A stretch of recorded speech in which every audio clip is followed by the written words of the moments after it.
So as many of you may know, like Nunu and I were Mud and Jeff growing up. I'm only 2 years older than him. We were very close.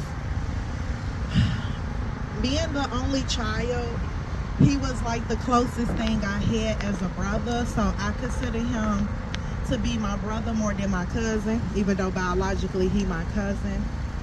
We got in a lot of mess and trouble. I'm talking about our butts beat together. Candy, eating, Halloween, competing, wrestling, you know.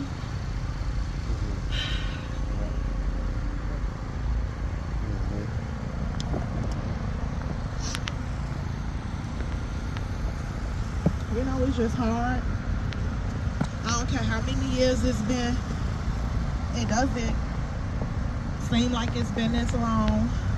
I know he down, like smiling down on us right now. Happy to see us continuing to do this. Thank you, Blaq Ice Cold, for always doing this every year in honor of him.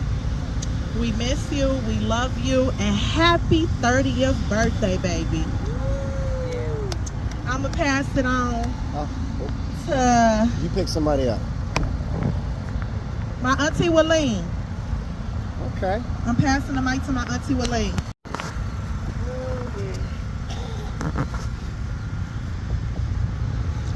Good afternoon, everyone. It's an honor to be here. I have been missing a couple of years out due to my work schedule. But today, God must have led on my way because I actually was free all day today. And when I seen the invitation, I was elated because I said, oh, I get to go this year. What I want to say about my nephew, his mom had tried so many times before she had him, and none of them could make it. So when he made it, I told her, that's your miracle child. I just knew something about him before he even came here that he was going to be different. And believe me, he did not disappoint me. He stood out from other young African-American male that was his age. He wasn't ordinary. And I come to learn as I get deeper in my word that when God got his hands on you and when he got you down here for a calling, whether it's long or small or in between, he take you back. You know, I told God I was angry. I was real angry that he took my nephew. But then I come to understand it wasn't about me. It was about God's will. So with everything that's going on today, when I look back over it, if I figured my nephew was going to leave, I was ready for it to be in the hands of God instead of the hands of all this senseless violence that's going on. Okay? Him being 30 years, he died a year after my mom. And I don't mean to be long-winded, but when you giving people they flowers, whether they dead or alive, you speak from the heart, you don't speak from a hurry. And I didn't come here to play today. I came here to represent my nephew, and I'm quite sure all of us did. And I just want to say, Nunu, as I told you when you was exiting out, you showed all of us how to deal with a situation when it's given to you and you're not ready for it. That's right. That boy left here like a champ. He did. Okay? And he said, I'm not worried about anything. It ain't nothing to be worried about. How many of us could say that when it comes to death? Not many. So I just want to say, rest on, nephew. I'm glad I got to come here and represent you. And I love you more than words could ever say. Cool. First of all, I know that everybody loves Nunu just as much as I do. And when I think about him, I can see his face and his smile, and it makes me smile, you know. But as his auntie said before, he was my angel and my hero. The reason why he is my angel, because I know for whatever the reason is for him to be gone as young as he was, that God took him to help look over us. And just like she said, if he had to go, I appreciate that he went through a medical illness opposed to something happening on the street. But I just want to say, with his strength, he passed along through all of us. And I don't want none of us to take time for granted, because time can be a split of a second. We never know, through gunshots, through car accidents, fires, whatever. And please don't put off today what you could do tomorrow when you say, I'm just going to go see it next week. Next week coming, I'm just going to see it next week. So that you can save yourself for if you don't get that opportunity. But I'm going to say I love you, nephew. All right. I'm going to continue to pass it around. Who's next?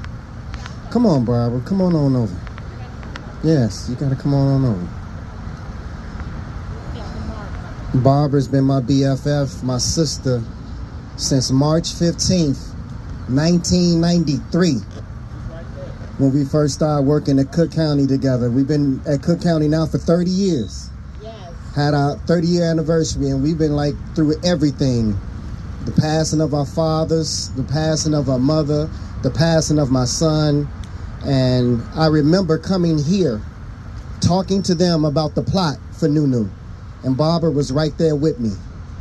And at that time, she said, brother, I ain't never seen you with that much hurt and that much pain in you. And I tell you, the hurt and the pain has not gone away, but it's become manageable. So here you go, sis. Hi, everyone. I just want to take a little time to just acknowledge how smart Nunu was at his age. I used to be always so impressed how he could catch the bus and go from Veronica house to Ty house with his little brother. That used to be so amazing to me. I'm like, Ty, he know how to catch the bus? He's like, yeah, you see it. But I miss my nephew so much. I could just imagine what he would be like today, looking at Denzel. It's like, the other half is not here, you know, because he would take care of Denzel too, you know. I don't know, it's tough.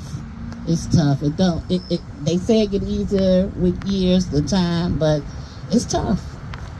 And I'm just glad that God gave us the strength to find a way to cope with it, and, you know, for us to be able to move forward in life. Well, as Nunu say, what's a goon to a goblin? Lil Wayne. Thank you so much, sis. Thank you so much. And, you know, also Tyrone in heaven, you know, as well. His little brother and his little sister. And so he was just a grown man in a little boy's body. You know, he was very wise beyond his years. Poochie, you want to say something else? Come on.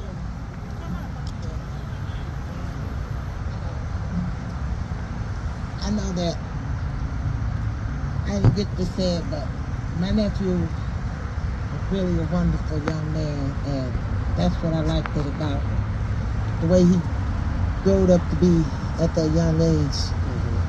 I used to feel awful when that person was saying that on the 22nd today being his birthday, and why she didn't have him. I didn't know why I used to tease her about that badly, and about Margaret being mad. I know what God works in a very mysterious way.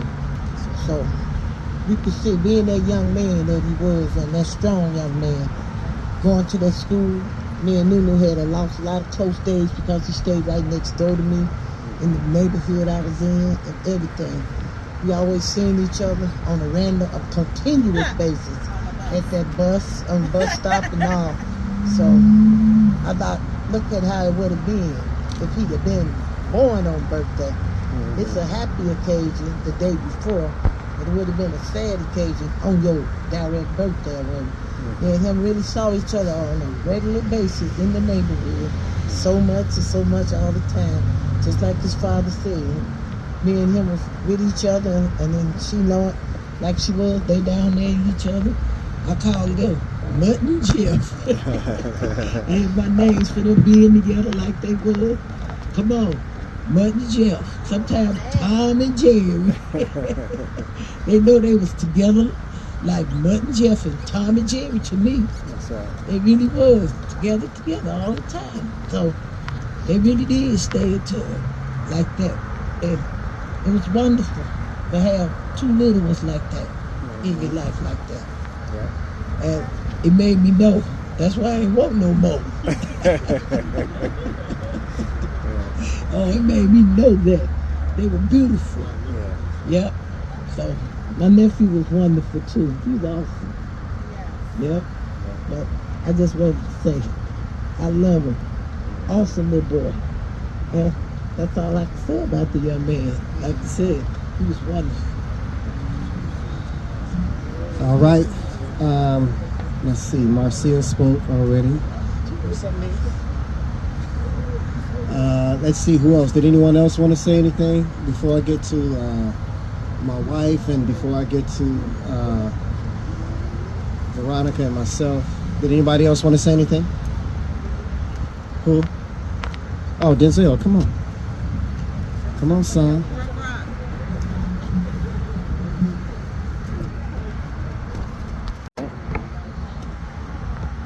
Me and Corey was just talking about Nunu the other day.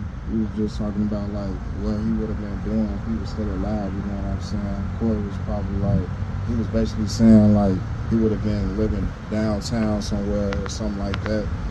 And everything could just be different. Like, you know, Cameron, Nunu, Valente, they in the same age bracket. He's just saying like they probably would have been close and just been doing different stuff, you know what I'm saying?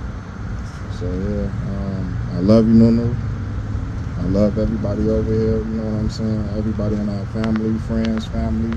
Everybody is family, you know what I'm saying? So I'll be saying prayers for everybody, me, everybody, friends, family, all the time. At least like twice a week.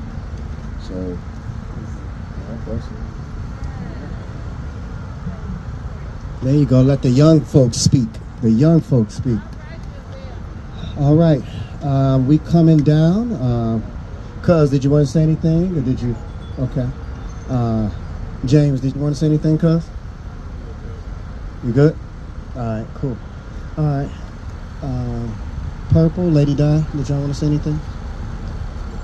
You good? Come on over, baby. Purple is one of my poet sisters, and she's always supportive and always here for the family. Come on over. I see you with your Jordans on. Got your Jordans. West Side. I'm trying to dress like you. New guys, but just by listening to Ice talk about him all the time and always celebrating him all the time, it's like, it warms my heart. It really makes my heart smile. So I know he has an awesome dad. So I know he's an awesome young man. And I just want to say, God bless. Keep continuing to rest in peace. You got an auntie that you never got a chance to meet, but God is good, y'all. So thank you. Everyone, I'm probably, well, outside of Nina and Di, I'm probably the only one that didn't get a chance to meet Nunu. But I met his dad only 6 months after his passing. So he was still grieving very heavily, had just went back to work. So I've been blessed to be at every one of these and to be there with him, you know, throughout the grieving process and the growing process, and to be there with Denzel and watch Denzel grow up and, you know, talk about it, and, you know, always gave him the opportunity about, hey, how do you feel? I know you miss your brother, you were young. And so it's just a blessing to hear over and over how wonderful he was, And anything, you know, with his bloodline being of his father's, I can only imagine he was just a little bitty Tony, right? A little bitty Ty. And God, somebody else already said it. We just shouldn't take it for granted when people pass through our lives. It might be just that, passing through, and you never know what they're going to teach us and show us. And from a baby, from what I understand over the years, he really taught everybody how to be strong, right? And how much he cared for his mom and always was concerned while he was laying in the sick bed, always worried about his mom. And that always stuck out to me. And I take my hat off to the village, you know, clearly, because you learn that, of course, we're nourished by our parents, but somebody had to deposit that, hey, take care of your mother, look out for your mother, love your mother. So that's one of the things that always stood out to me. I remember the first time DeAndre told me, probably about 6-7 months in after we were dating, and he was like, Nunu would have loved you. I was like, you think so? He was like, I think so. And that always stuck to me. And so to be able to just talk about it and allow you all to talk about it, because you was attached differently and emotionally, this is healing and this is good. And son, you know, I know that was your big brother, and trying to process that so little. I'm so proud to hear you say how you praying for everybody, you know, and you working through that, because you can't get through nothing without the power of the Lord. So I'm so glad to hear you say that. That probably have just made my year today, to hear that nobody will ever replace your brother. You know, whatever conversations you have with God, you keep praying, you keep trusting, and you keep seeking God's guidance. And then you too, as the parents, you know, as a parent, I can only imagine. You know, I can only show empathy on what you may be feeling. So I constantly pray for you all, and constantly pray for your strength with losing your son during those, you know, period, but birthdays, holidays, those special moments that's going to make you think about it. I don't know, I can't imagine, but we do love you all and we support you, and we know Nunu's spirit will always be with us.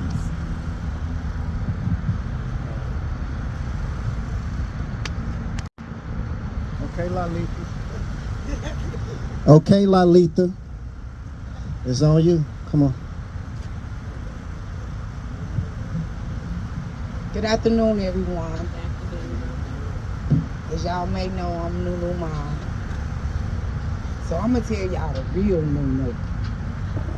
I remember my mama was cooking in the kitchen. It was her, my sister Samaria, as y'all might know, ma'am. Hold up. There you go.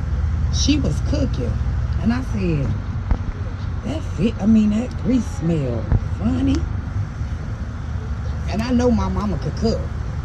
So what I did was I went in my sister's purse and got a card, a medical card, and went to the doctor, and they told me I was pregnant. I said, are you serious? And I dropped down. And they were like, are you okay? I'm like, yeah, I'm okay, I'm like, can you tell me how many months or anything? They're like, you got to come back and take an ultrasound. So every night I rub my stomach. I'm like, oh, I can't believe I'm pregnant. I used to act like I was pregnant, but I wasn't really pregnant because I wanted the baby so bad. So I finally got that baby. And I remember I was going into labor. Every pain I felt, I was calling Ice Cold. I'm in labor. Come on over. Yeah. Get over there. He come and get me. We riding through the alley. So now you're having my baby. And that means so much to me. And hitting all the bumps in the alley.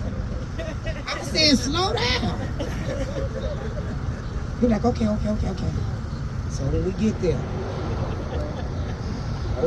only dilated 1 centimeter.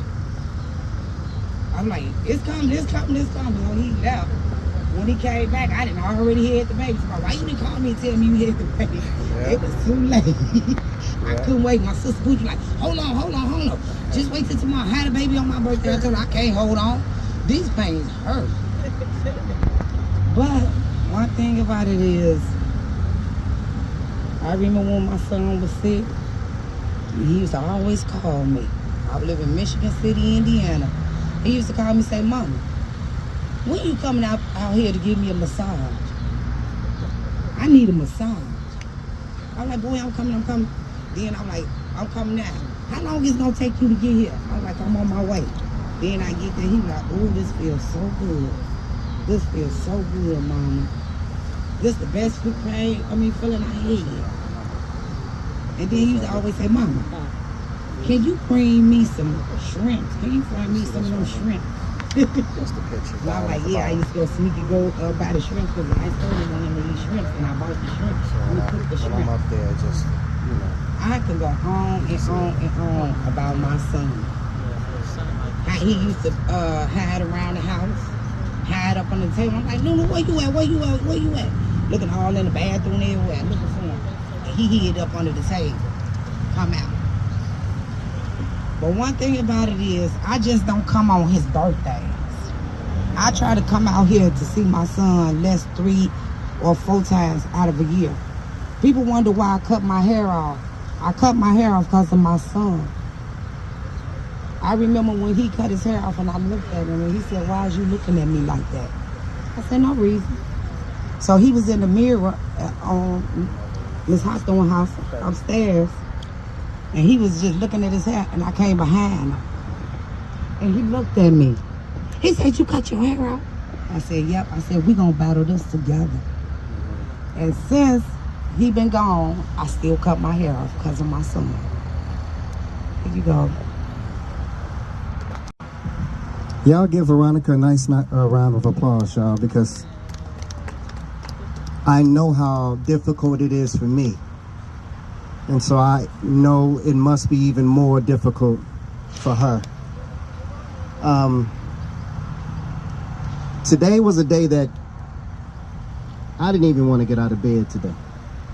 Even starting last night, it just was different, you know?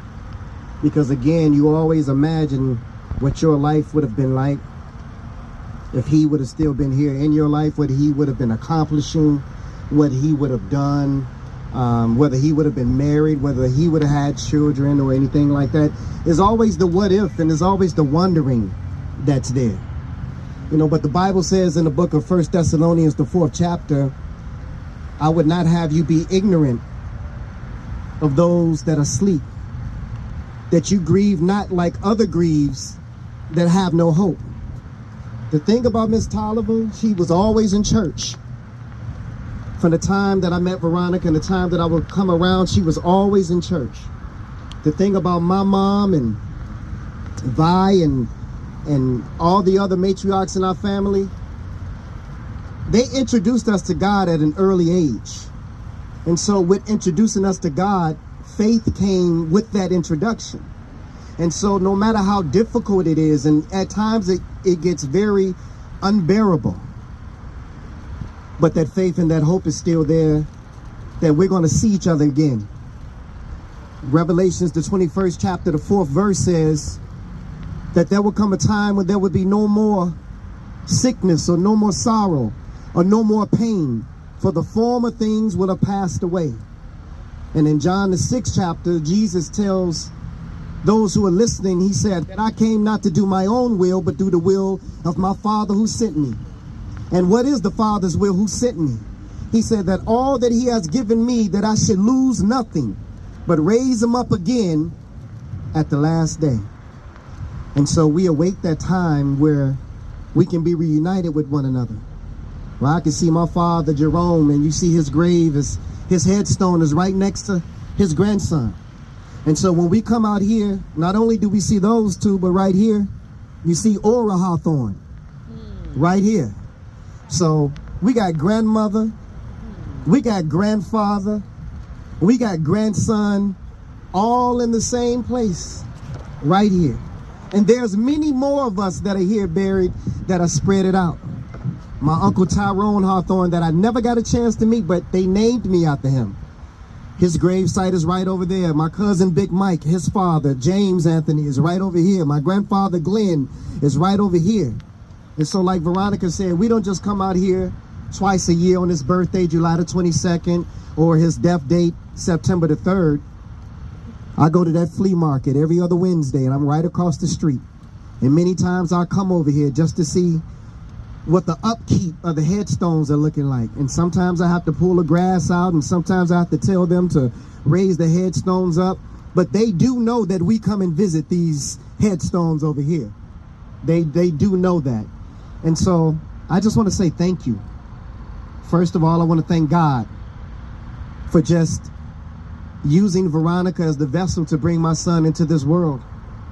I want to thank him for the life of my son, for the 15 years that he was here on this earth with us, and the joy and the blessings. And we still got pictures of those memories and those times that we shared. And I just want to thank God for all of you all, because you all have surrounded us. You know, a lot of people would have just moved on and say, oh, hey, that was in 2008. Haven't you done the balloon release enough? Haven't you memorialized him enough? But you all keep coming out, and you all keep helping us celebrate his life. And I thank you for that. That means so much to us, right? And so at this time, we want to make sure that we are getting ready to release these balloons. We have a marker, and if you don't have your balloon signed with anything that you would like to say, then grab the marker. And then Veronica and I will, you can give her the 3, I'll take the 0. Veronica and I will get the numbers. Anyone have a balloon?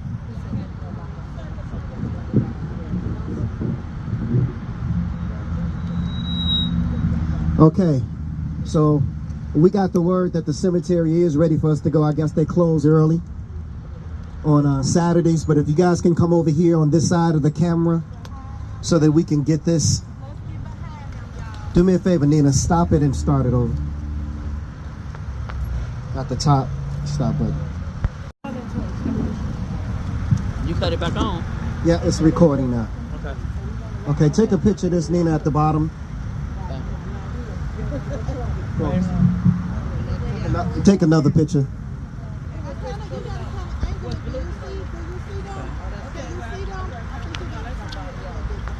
You can just move the whole thing, pick the whole thing up, Nina, and move it to your right. So there you go. You just spread it out. There you go. We still recording, right? Yep. Okay, now take a picture at the bottom. Got it. One more, y'all. Two ain't waiting. Come on over. We've been waiting for y'all. Come on over.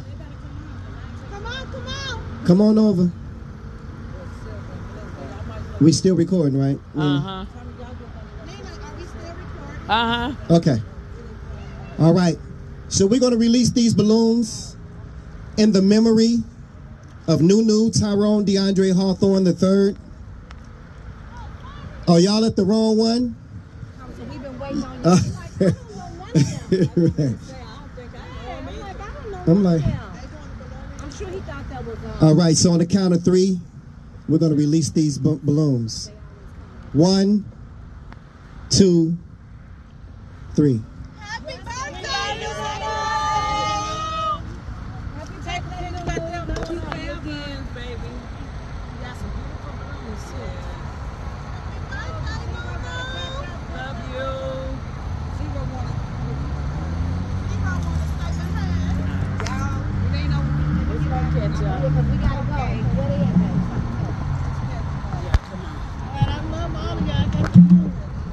She has some cupcakes that she's going to give everyone. She's running to the car real quick. So we can meet her over at the car.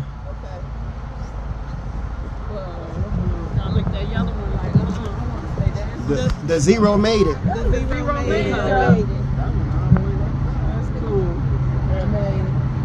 The yellow one stand behind.